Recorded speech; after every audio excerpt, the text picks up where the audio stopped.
Well, there you Great. go. Verified. There it is. Verified. We are recording. All right, friends. So thanks for coming tonight to the CHS School Counseling Department is always happy to host VSAC, helping us with this paying for college stuff, which I know is complicated and a little scary for a lot of families.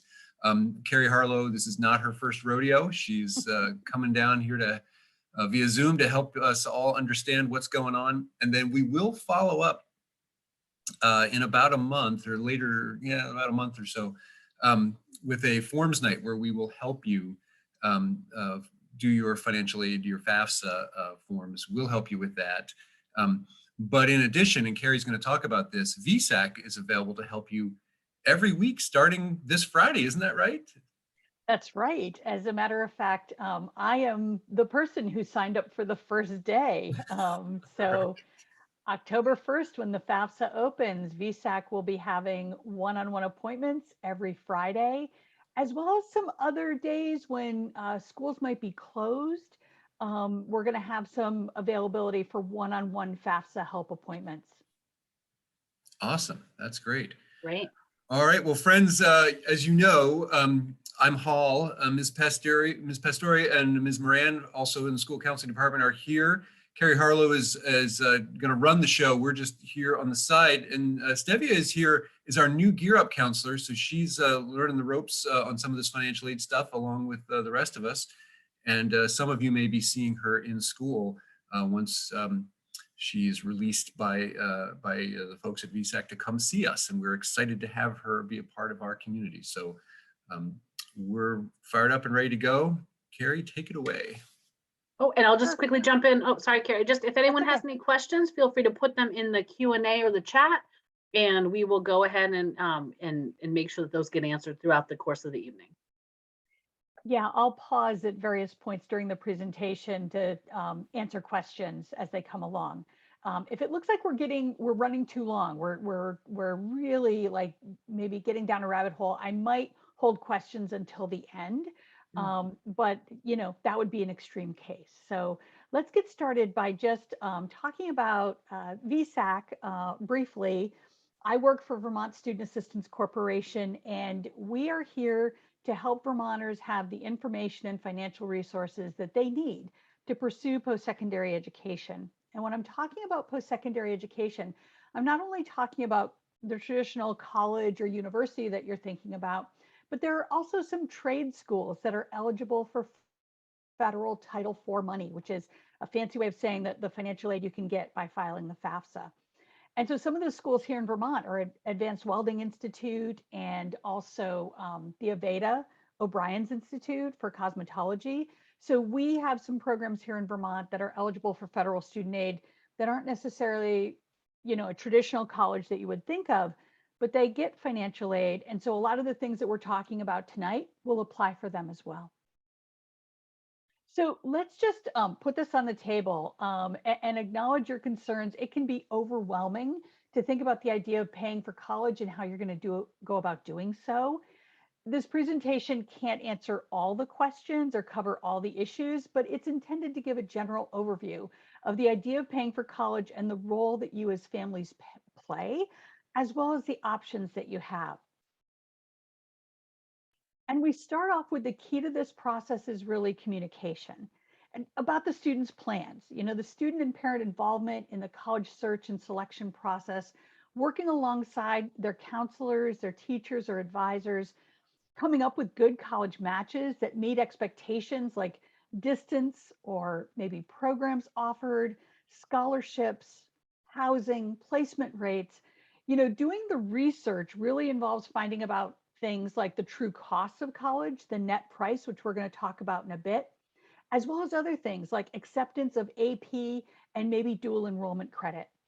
And while it's great that everyone is on the same page from the start, it's likely that families and students could have different or unspoken expectations about this process. And so it's good to talk about whose responsibility is it to complete the steps in the process, whose responsibility, excuse me, is it to come up with the funds to help pay? Who will be the deadline person in this process, and to what extent can parents and students help and take on different roles? and even talking about things like how much can we afford and who has veto power in this process. So let's get started with talking about advertised college prices, because to be honest, noting that, these advertised prices and what you hear about advertised prices, it's not totally exaggerated, right? Some of the most expensive colleges are $70,000 or more per year. And if you assume no increase in cost, that could work out to $280,000 over a four-year college degree. And we see that, the costs kind of go down as we talk about different institutions. And Community College of Vermont, of course, is a 2-year institution. And the Vermont Trade School is really 24 weeks. So that's relatively short. This is talking about the cost of attendance of an institution. So cost of attendance not only includes tuition and living on campus, but also non-billable costs like books, supplies, and transportation. And so cost of attendance also, you could call it the sticker price if you're comparing paying for college like paying for a car. It gets a lot of press, but the real price to be concerned about and to think about is what each student and family has to pay after financial aid is factored in. And so this net price is the average of the cost students had to pay in the previous year after the free money, grants or scholarships, were applied. And when we do that for different institutions, you can see that the net price, this is an average for all students who were at that college in a previous year. And these averages, your mileage may vary. You might find that you would be above or below this, but the cost of attendance is not what people pay on average, the net price is. All right. And so the college scorecard is this great tool that you can use. It's a website managed by the US Department of Education and a place where you can find colleges either by searching on a specific name or by doing a search that includes distance, location, degrees offered. And when you're on this website, you can find information about costs, but in addition to that average for all students, they will actually break it down by income band. And so you can look based on your family's income band and get a feel for what that net price would be. Additionally, the college scorecard has links to each college's financial aid page and their individual net price calculator. Every college in the US that receives federal student aid has to have a net price calculator on their website, and you can put in information about the student and you can find out what students, like that student in particular, received in financial aid in the previous year. So we just finished the 2020-21 school year. It would be students who are in that most recent cycle.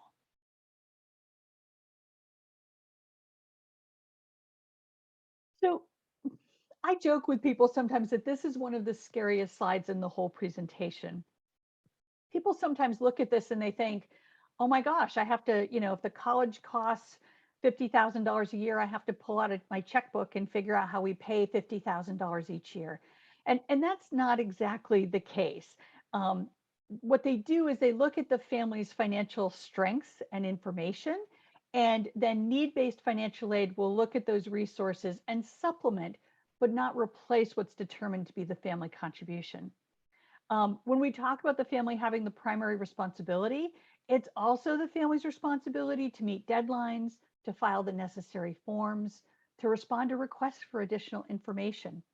And school counselors, VSAC, and college financial aid staff can certainly help in this process. But ultimately, the family's responsible for getting this information completed. And we don't necessarily know that you need help unless you reach out to us. So let's talk a little bit about the types of financial aid. Grants are free money, and it's usually based on a student's financial need. Scholarships are also free money, but sometimes they're based on grades or a talent or ability that they might have to have a portfolio or audition or have community service for. And there's also scholarships that students can apply to through VSAC. Work study is another type of financial aid, And if students are deemed eligible for work study as part of the financial aid process, they can get a job on campus and earn money toward personal expenses at school. Usually students don't take their work study check and bring it down to the business office or the student accounts office and pay their bill. But students might use that money to put gas in their car, to do laundry, or to pick up a pizza. And then finally, loans are just like what they sound. It's borrowed money to help pay for educational costs. Students and parents can borrow loans as part of this process. And as you can guess, it involves interest rates and repayment terms. So do we want to pause for a second and maybe take a couple questions?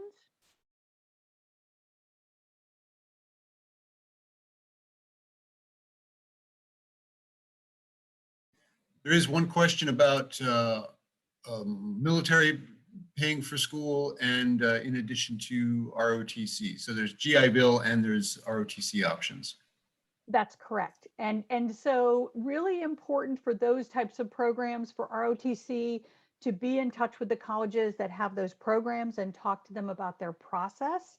And also for families who have GI Bill eligibility that they can give to or allocate to a student, really important to talk to the VA about that. And we're also going to talk a little bit later about service, because the Vermont National Guard and the Vermont Air Guard also have a program that helps pay tuition at some in-state schools. So we'll talk about that in a little bit. So this process involves a number of financial aid applications. The first one is the FAFSA, the free application for federal student aid. Just like it sounds, it's a free application, so you do not have to pay to fill that out. The Vermont grant application is another application that we recommend that students fill out at least their first year to determine if they are eligible for some Vermont grant money. And we'll talk a bit more about those applications. There are also college financial aid forms to fill out, and one that you may hear about is the CSS profile. The CSS profile is a form that's used oftentimes by private schools, and you don't have to fill it out for many state institutions, but usually the colleges that have high costs and a lot of financial aid at stake will ask for the CSS profile to be filled out because they're needing additional information. Students should also fill out scholarship applications. They might fill out one through VSAC, our unified scholarship application, or they may fill out scholarship applications through their school or other organizations. And then finally, students may be filling out loan applications as part of this process. That's usually happening after all the financial aid has been determined and they've chosen their school. So the loan applications sometimes happen usually, June or into the summer. Carrie, there's a question that came up that says, is there specific places or websites that you can enter info once and see what scholarships or grants you might be eligible for? So there are some websites that are some free scholarship searches that students can fill out. We have a number of recommendations of those on our website, but just, off the top of my head, the College Board has opportunity scholarships, and they also have a scholarship search on their website. FastWeb has another one. Unigo has one. So there's a number of free searches out there. And I'll just jump in really quickly and mention that we will do the local scholarships, which will be, those will come up in generally like early spring. We'll do that with students. And so you'll hear more about that. Just make sure you're attending AT, or if you don't have an AT at the high school, that you contact us and we'll be, information will be sent out. But that's one application for many different scholarships. And also, I'm sure Carrie, you'll talk about this, but the VSAC scholarship book is a very similar thing. Good question. Right. Cool. That's Thank right. you. And we've had students get scholarships from the VSAC scholarship book. So that is a great one for students to apply to. I agree. I have sat on some of those committees for scholarship selection, and there are some wonderful students who, we're really proud that they're earning those VSAC scholarships. So let's talk a little bit about how and when to apply. The first step in the FAFSA process, the free application for federal student aid, is this thing called an FSA ID. It's basically creating a FAFSA account, and it's an electronic signature that you can use in order to sign the FAFSA. So the student applying for financial aid and at least one parent each need an account. It does take some time to set up. There's some security involved in this. These are the financial keys to the kingdom, folks, with social security number and private information involved. So it is definitely not something that you want to share with the outside world. Students should probably use a non-school email address. I'm uncertain about how things work at Colchester High School, but there are some high schools that will turn off a student's high school email once they graduate. And this is something you're going to need to access beyond high school graduation. And that's something that families can do right now. The FAFSA does not open until October 1st, but if you wanted to, don't do it right now during the presentation, but tonight after the presentation, you could actually do that. So Just to clarify, Carrie, we are one of those schools in July. After students graduate in July, their accounts do get turned off. Perfect. So it's a great time if you don't have one to create one of those free, Gmail or Yahoo addresses in order to use for, email that you'll be using after high school graduation. And so let's talk a little bit more about that FAFSA. The FAFSA is required even if you only want a federal student loan. You should really file this form.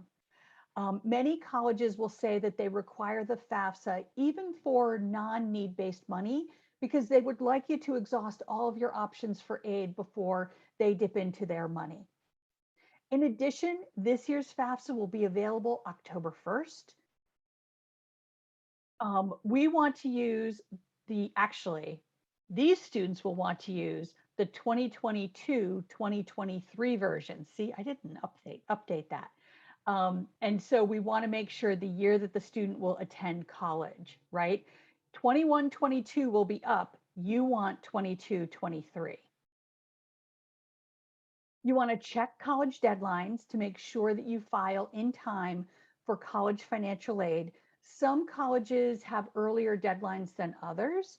And for instance, there's a college that I was working with a student on, they had rolling admissions. And so the student was thinking, I'll apply in January and that'll be a good time for me. When we checked for financial aid deadlines, they actually said that students needed to apply by November 15th in order to be considered for their scholarships. So it's really important to check those deadlines as to when they need the FAFSA filed. And you can file the FAFSA early and add colleges later. As long as you have one college there, then the student can go into that FAFSA that they already filed and just add schools. They don't need to file a new one.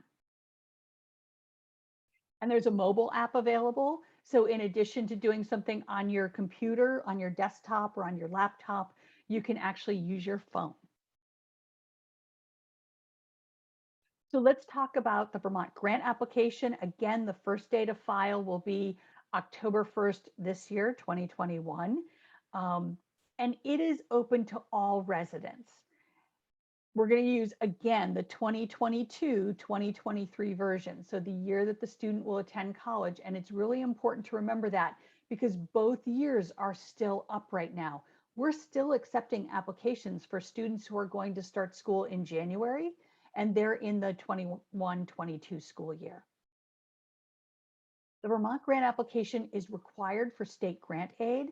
So sometimes a student will receive a financial aid notification, and in that notification, it will estimate a Vermont grant, but that doesn't mean the student's getting it unless they have applied and gone through the process with us at VSAC. And students can apply early.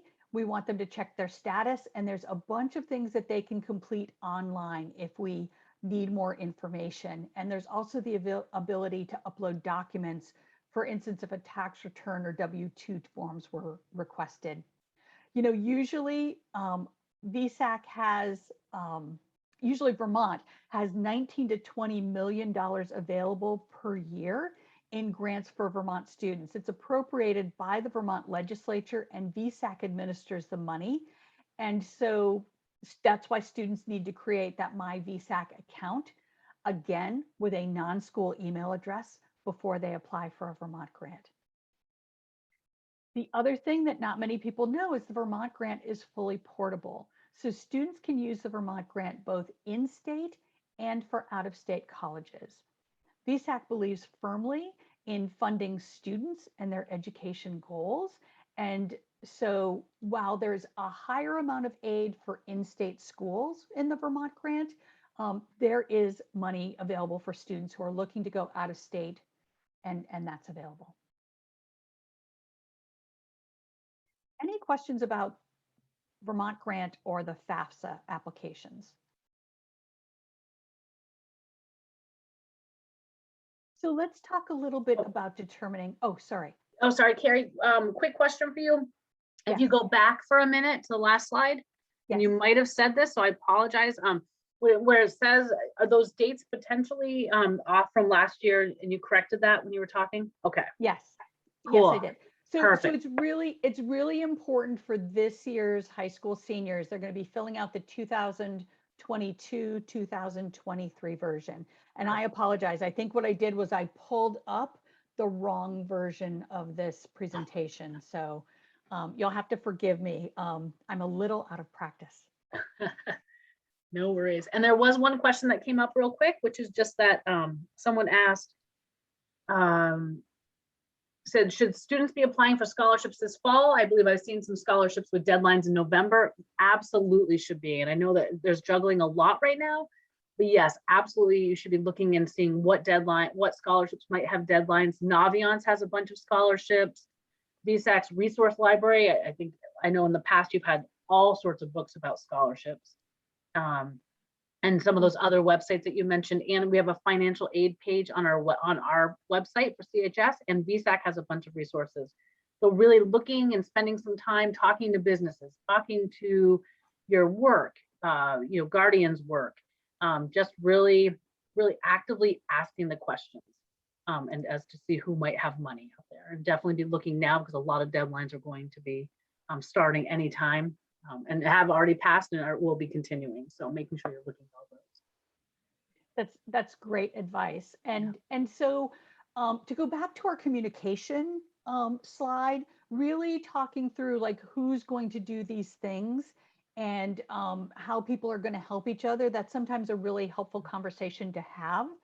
And also, one of the things, I have a senior in college right now, and one of the things I did when he was a senior in high school was we made kind of a running meeting on Sunday afternoons where that time was set aside just to talk about college stuff and what was needed and what was being requested and what we were doing next.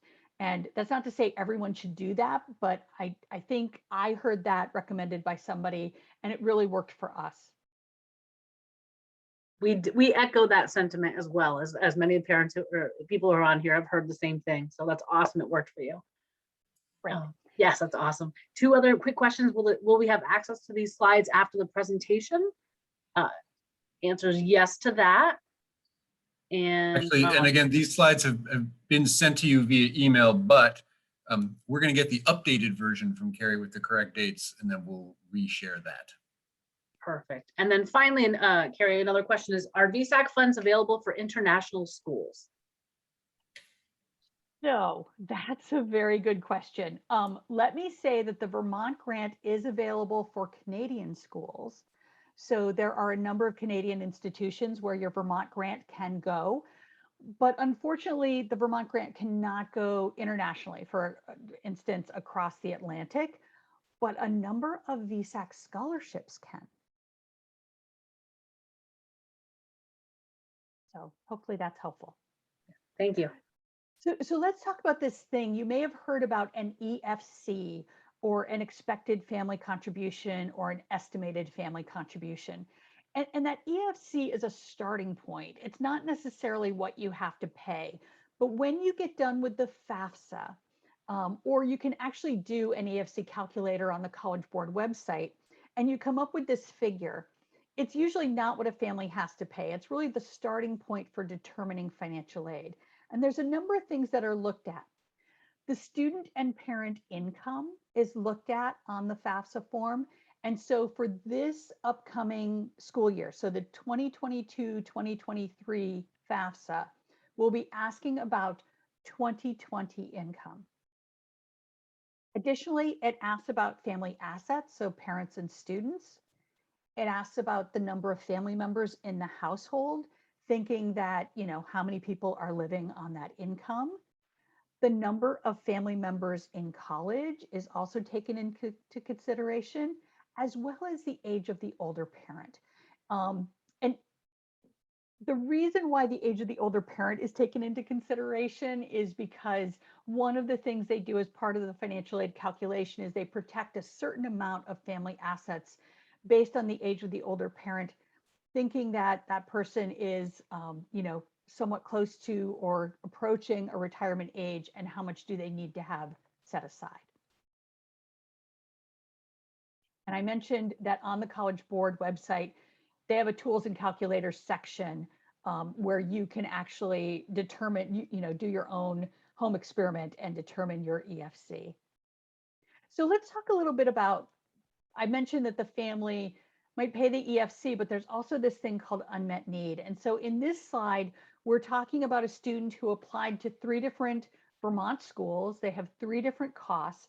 And you'll notice we're going to kind of try to fill up each of these graphs with money. And so the first thing, the starting point, is the expected family contribution for the student. Then each of these schools have some Vermont grant money awarded. The student will probably have a direct loan on their financial aid award letter. And additionally, there'd be some college financial aid as well. For many colleges, they don't have the ability to meet a student's full financial need. And in that case, there is this remaining need or gap. And so what I mean by family pays the EFC and unmet need is that expected family contribution, you think you're done, but there may be some remaining need that the family needs to come up with. Now, let me say that remaining need, that's a perfect place for merit-based scholarships to come in. And so if the college does not meet a student's full financial need, and there is that remaining need, this is where scholarships can really help as part of the process.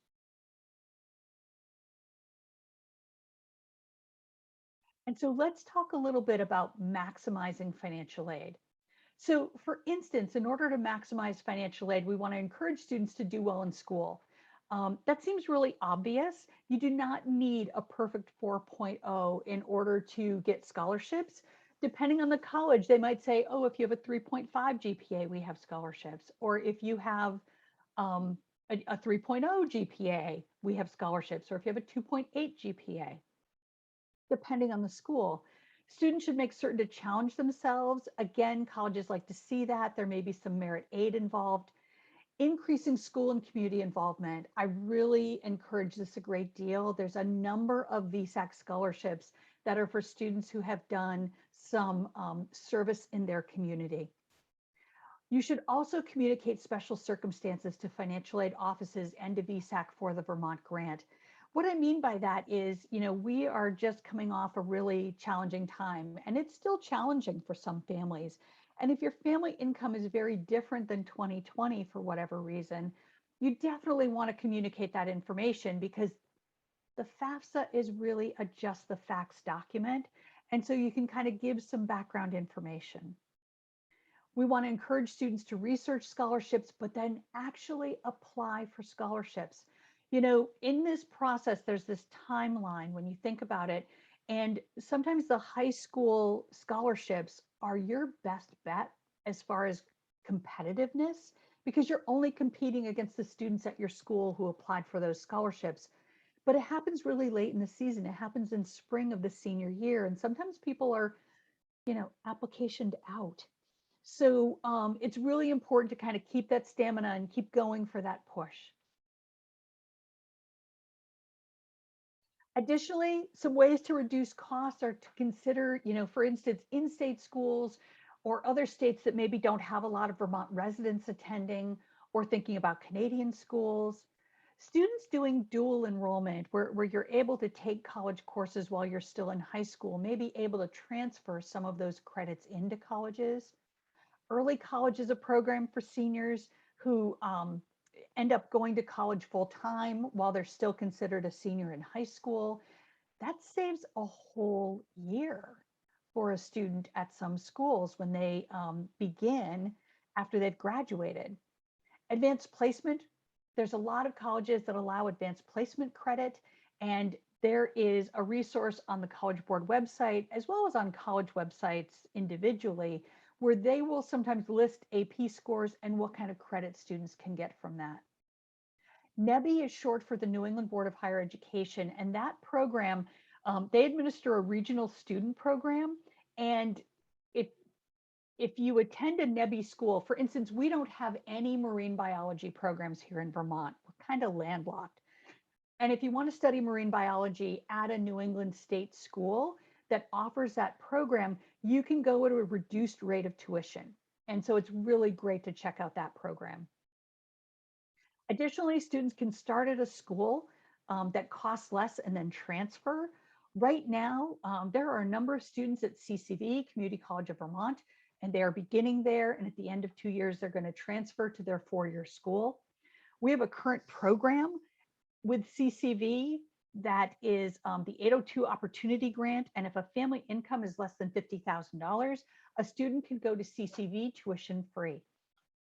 Also consider attending local and commuting. I know that's not an ideal situation, but room and board sometimes costs up to $15,000 a year. And so when families are really crunched and you can attend local and commute, that could be some substantial savings. And remember earlier, I talked about consider service. This is where I'm going to talk about the Vermont National Guard Tuition Benefit Program. We have information on the VSAC website, and you can talk to a recruiter about this. But for each year that you serve in the Guard, you can actually get a free year of tuition. And so students can do that while they're in school and do dual service, you know, as a traditional Guard member, 1 weekend a month, 15 days a year, and do that. Additionally, there's a program called AmeriCorps, and that's sponsored by the Corporation for National and Community Service. AmeriCorps could be a nice post-high school gap year experience or something that a student does after graduating from college. But in addition to getting paid a living stipend, students who serve receive a post-service education benefit that they can use toward paying for college costs or toward repaying student loan debt. Any questions about ways to reduce costs? Okay, so let's talk Sorry, a little- Carrie, I just want to oh, dive in and reiterate Yes. your point about local scholarships. The number of students who apply for the CHS scholarships in the spring is embarrassingly low. So if you're attending tonight, you will hear us say this in AT when we talk about local scholarships, but very few people actually apply. So last year it was great because everybody who applied got a scholarship. So right, and all the more reason to push through, right? And to make sure you get this done instead of, I think sometimes students have a way of talking themselves out of applying for scholarships, especially if they're kind of tired of doing a lot of applications, but this is great encouragement for students to continue to look at doing that. So let's talk a little bit about ways to pay. You know, if we were breaking this down really simply, we could think of it as like 3 different buckets, right? Past income, present income, and future income. And so past income really is savings, right? And if you have a college savings plan, every dollar that you are able to save is a dollar that you don't have to borrow. And so sometimes families will say to me, well, I feel like it's too late. I haven't started. You know, if you can start trying to think about ways that you can set aside money now, that's a really good thing to do. And students, if you're working, you know, saving is also another great way to help with college costs. Present income are things like payment plans, tax credits.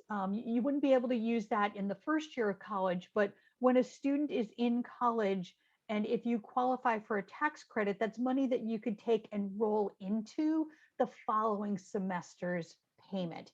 And I've actually done that in my house. Scholarships is another way. We've talked about those, so I'll kind of like just go over that and head right into future income. And future income is really borrowing. So there's this thing called the Parent Plus loan. Plus is actually short for Parent Loans for Undergraduate Student. And the Parent Plus loan is a loan that's available. Students could possibly borrow additional student loans. There are private loans. And then there's other borrowing options. You know, parents will sometimes talk about using a home equity line of credit, or maybe they have a family member who's able to lend money to the family for college. Those are all like thinking about different ways to pay. You could almost think of it like a three-legged stool. And some families will do some of each thing. They'll use past income, present income, and there's some borrowing going on. If you do not have savings, then you're probably going to rely more on present income and future income. If you don't have the ability to borrow, then you have to think about leaning on past income and present income. And so it's really important to kind of think about those things when you're thinking about how you'll pay for college costs. So let's talk just a little bit more about savings. I mentioned the more you save, the less you have to borrow. And what can you add to savings before you need to borrow for college? And also thinking about how much can students add to savings through gifts or summer employment. That's another option that's available. You know, students maybe graduating from high school, maybe are getting gifts, thinking about what out of those they can use toward their expenses for the fall. When we talk about borrowing, there are federal loans available for dependent students, so students who have to use parental information on the FAFSA. And I just want to mention these because in order to get access to these loans, again, students have to file the FAFSA in order to be eligible. But the first year students can borrow up to $5,500. Sophomores can borrow up to $6,500. And juniors and seniors can borrow each up to $7,500. I hope you'll excuse me. My elderly dog just forgot where he was and walked in the door.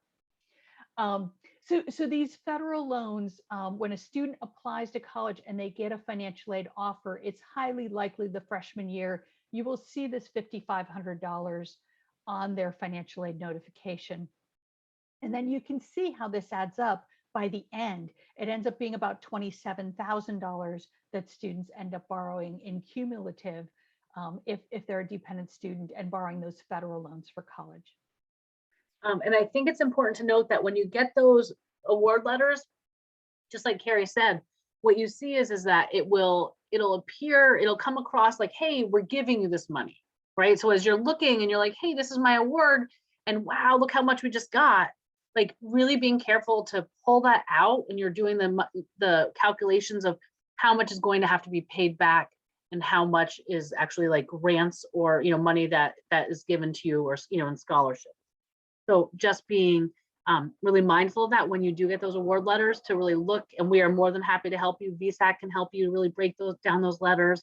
Even the colleges can, but just being mindful that it'll oftentimes be looped into your package, and you want to, when you're really calculating out how much are we going to have to take it out in debt, making sure you're kind of removing that from, adding that to your calculation of debt or removing it from what you think is the true award. It's very important to take into consideration all borrowing. I'm glad you made that point. Thank you. So student loan options, each year on July 1st, the U.S. Department of Education sets a new interest rate. So those federal loans for the 2021-2022 school year, the school year we're in right now, it's actually 3.73%. So you can see that has gone up since the 2021 school year. For non-federal loans, VSAC is actually a lender of non-federal loans. Our interest rates are based on when a student begins repayment. So the first interest rate you see, that 3.99, this year it's actually 3.79, and that's if a student begins repayment right away on that loan.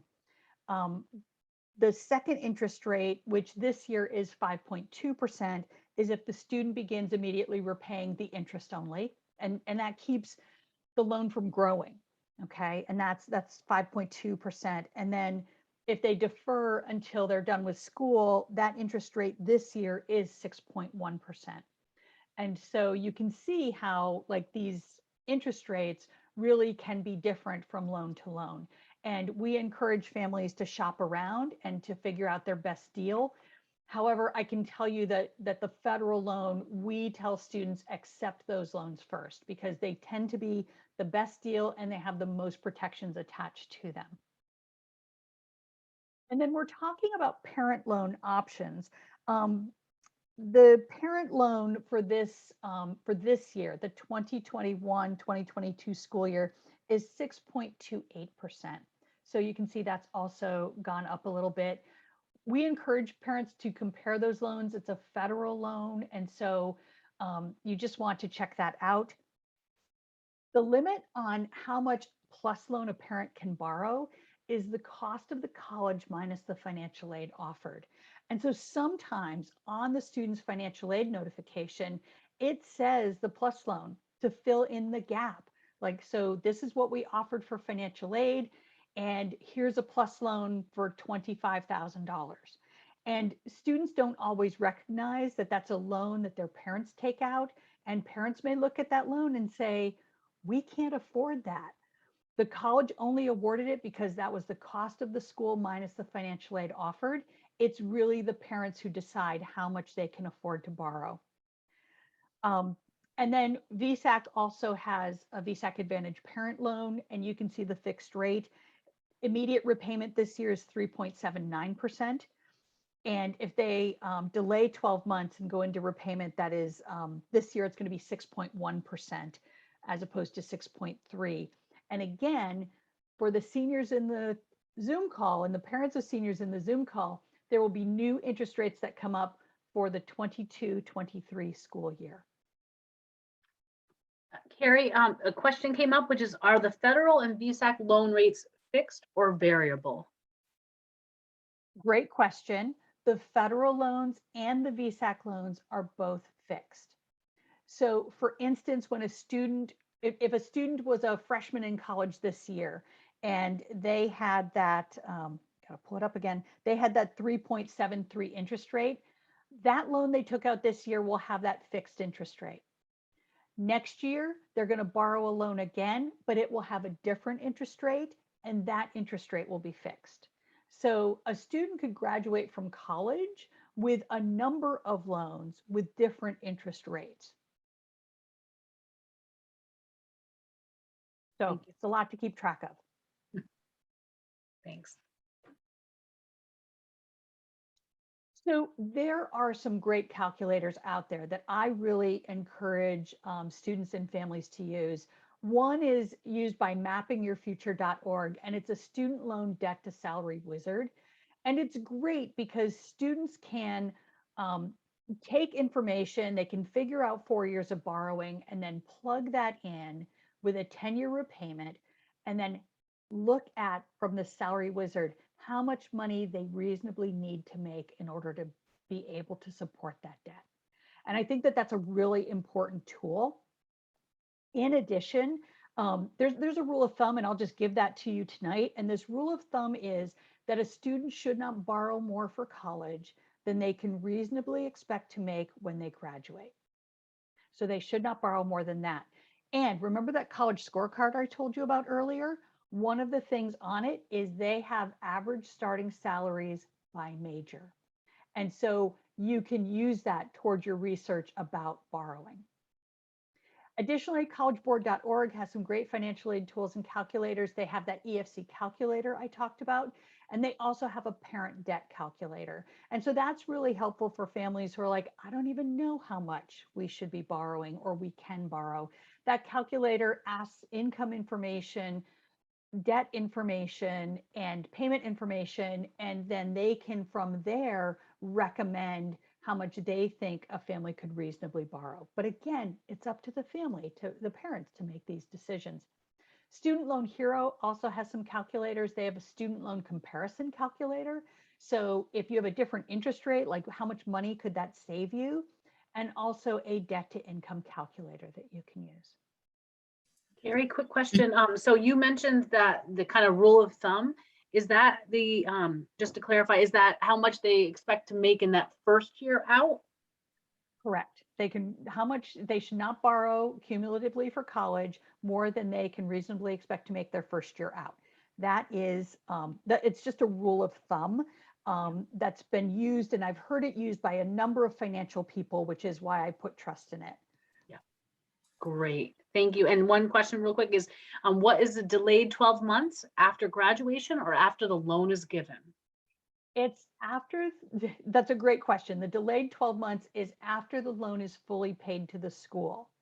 So that would be, you know, for instance, in a traditional semester, the first half gets paid in, you know, September, and the second half might get paid in late January, early February, and then the delay is 12 months after it's paid. So, and we're talking about parent loans specifically now, right? That's right. That's right. The Parent Plus loan begins repayment. That's the VSAC loan. The Parent Plus loan begins repayment. It's something like 30 days after the second disbursement. So in a traditional semester schedule, it would be usually March when that Plus loan goes into repayment. So if you're working with a first year college student and you're going to take out a Plus loan, you're going to start repaying that before they finish their first year of school, or reasonably close to within the time they finish their first year of school. And then you're paying that back, and potentially you're going to do that 3 more times. That is correct. And so it's really important when parents are thinking about borrowing to not only look at what the monthly payment would be for the first year of borrowing, but what the monthly payment would be after 4 years of borrowing. And that is something, if you called VSAC, we could definitely, we have loan coaches who can help families talk that through and figure that out. Which sounds like a smart idea, because it doesn't look as though, like with the students, at least on the federal loans, they say, you know, this is how much you can borrow up to a maximum of $27,000 as an undergrad. It doesn't appear as though that's the case for Plus loans. So for a parent loan, you could be borrowing 20 grand a year for 4 years and then end up 80 grand in debt, plus whatever interest and all that. Correct. Yeah. So they don't max how much a parent can take out. They do not. Yeah. They Okay. do not. The only criteria is the cost of the school minus the financial aid offered. And that is that offer of a Plus loan, which is why parents really need to be good consumers and advocate for themselves in this process, for sure. Yeah. So it's important to do your homework ahead of time. We actually have a loan workbook that's called My Education Loans. They're available in school guidance offices. You can order a copy on the VSAC website, or you could download an electronic copy to your device. I highly recommend it. We actually wrote that with college financial aid people and with some students who gave feedback to us about what are the things they would really want to know about borrowing. So I think that's a really helpful tool as well. That's not necessarily electronic, but would have some great information for families. So we have next steps here for junior year, and talking about what juniors will be doing. And in addition, seniors can also be doing these things. I would imagine that at this point, seniors are working on getting their lists of colleges that they're applying to finalized, but they can use the college scorecard to gather net price information. They can use college net price calculators to get something very specific for them. By the way, those are not a guarantee of financial aid. Sometimes priorities change. They're also not a guarantee of admission. I've gone on some of these websites and some Ivy League institutions, and they would give some wonderful financial aid packages to my family, but I don't think my son would have gotten into those schools realistically. That was not something he was striving for. And so it's really important to keep in mind it's not a guarantee. But having family discussions about colleges to choose and paying, and also doing some research on scholarships. And you can start doing that now, as a matter of fact. The VSAC scholarships book is available on our website, and you could start looking at one of the more than 160 scholarships that we administer right now. Not right now, after the presentation. So next steps for senior year is really important to research forms and deadlines required by colleges and make certain to meet the earliest deadline. So if you have 4 colleges and their FAFSA deadline, because you're applying to one early decision and their FAFSA deadline is November 1st, meet that earliest deadline, even though you've got colleges that have later deadlines, file that FAFSA for the earliest deadline. If students are filing the CSS profile form, same thing, meet the earliest deadline, get that done. Students and parents should create federal student aid accounts. If a parent has an FSA ID because they helped sign a FAFSA for an older student, that FSA ID is theirs. They don't need to create a new one. Each person needs their own. So the student needs a new one, but the parent can keep reusing theirs. Creating a My VSAC account for the student is important for that student's Vermont grant eligibility. You can gather family financial information in order to file applications. We have information on our website. If you look up FAFSA first on the VSAC website, you'll find tons of information about what information you need to have available. Students in their senior year need to file that FAFSA and the Vermont grant application. You can transfer information from the FAFSA into the Vermont grant. And so it's a really relatively easy process. We really encourage families to do that. File VSAC's Unified Scholarship application. That application also opens on October 1st. The deadline to get everything into VSAC will be February 11th of 2022. And students should also research and apply for other scholarships in their senior year. And we realize that it's very busy. So it's important to plan and think about how things will go. Also, I'll make a plug. The senior year planning checklist is another thing that we have on our website, vsac.org, or sometimes it's available in high school counseling offices. So check that out as well. It's nice. Feels good to check off things, but please know that some of these are guidelines. So for instance, if you did not get a head start on your college application essay in August, all is not lost. So, take what we recommend with a grain of salt. And finally, we have a Paying for College resources page on the VSAC website, which has a lot of great information that you can find and access. We have a Paying for College guide that's available on our website that you can download. And it's information like how to apply for financial aid, minimizing education debt, and again, senior year timetables, questions to ask the financial aid office. Lots of great resources in there. And I mentioned this education loan guide. You can ask for a paper copy by emailing publications@vsac.org, or you can order publications on our website if you choose to. And so let's talk about help. There's tons of financial aid forms help. There's a 1-800 number for the FAFSA. There is a toll-free number for the FAFSA and Vermont Grant Line that you can call us at VSAC for. That is actually 802 VSAC, in case you're wondering, and we're manning that 8 to 4:30 weekdays. Online on the FAFSA, they now have this lovely little owl chatbot, Aiden, and you can chat while you're filling out the application. And then also we have financial aid help with VSAC, where you can schedule an appointment for one-on-one help with a VSAC counselor like me using Zoom and being able to get these things done. So these are wrong dates. So I want to give you the right date. We are looking at VSAC shows you how to file a FAFSA, and that is taking place on Tuesday, October 26th at 5:30. We'll do a lot of publicity around that.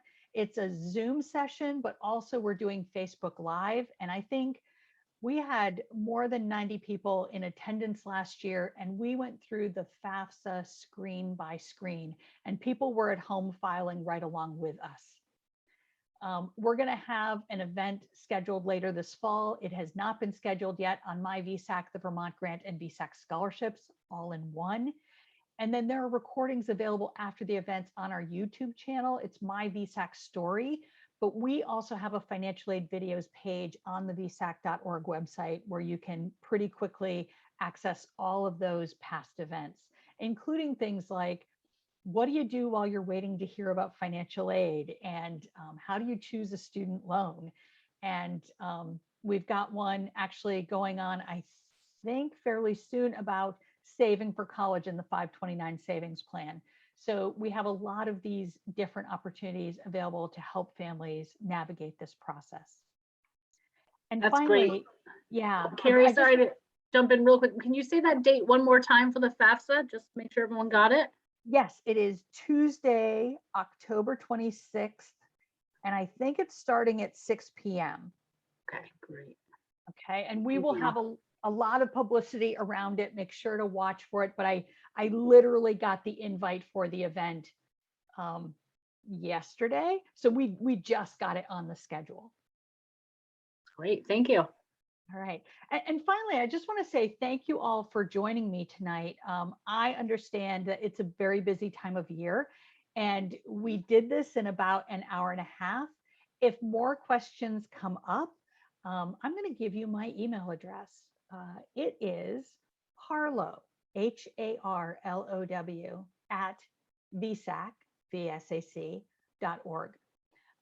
Just remind me that you attended tonight's presentation, and I'd be happy to get back to you. I usually get back to folks within a day.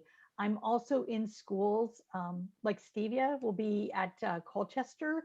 I serve schools down in Addison County. So if I don't get back right away, I will within one 24-hour period. And thanks again for coming. Hey, Carrie, one question popping into the Q&A. Sure. Can you talk a little bit about 529s and folks putting money into 529s, and can they do it this year and pull it out for next year, and how that whole process works? So my understanding is, yes, you can actually put money into a 529 this year and pull it out to be used for college the following year. I would refer people to the presentation going on, but a 529 account is looked at as a parent asset in the financial aid calculation. And what that means is that that is actually protected more in the financial aid calculation than a student asset. The thinking behind that is, the assumption is that students' primary savings goal should be college, whereas parents have a lot of things they need to have savings for, including a rainy day fund and retirement and things like that. So they do protect parent assets more in the financial aid process, and the 529 is looked at as a parent asset when they're filling out a FAFSA or a CSS profile. That was probably more than you needed, but hope it was helpful. No, that's great. Good. And as mentioned, we will make sure that you have the proper slides from this event. And also there was another handout with website links that you can check out that got emailed to you. And that I'm certain it is up to date. All right. Well, Carrie, thanks so much for taking the time this evening to help us out. We really appreciate it. And folks, thank you for taking time this evening to take part in this event. And again, everything, the recording and the handouts and stuff will be posted on the website shortly. And real quickly, signing off, just wanted to remind people that there's a NEACAC college fair. It's a huge college fair at St. Michael's College, and that is, I'm going to pull up the page, it is October 12th. So let me make sure I've got that right. At St. Michael's College from either 9 to 11 in the morning, or it'll be in the evening the same day from 6:30 to 8:30. And again, that's at St. Michael's, and there will be loads of colleges there for students to interact with and hear more about and meet the admissions reps who are likely the people who are going to be reading your application. So really great opportunity. And also we're doing a lot of college visits through Zoom right now. So we're telling students about it through AT, but just a reminder to make sure you're attending those. And Sign up in listen- Naviance. Sign up Yeah, in Naviance. And listen over the loudspeaker. We've been announcing them. So definitely keep your ears open. Great. Carrie, super knowledgeable. Thank you so much for all that information that Thank you. you shared with everybody. Wonderful. Have a great evening, everyone. All right. Thank you Thanks, all. everybody.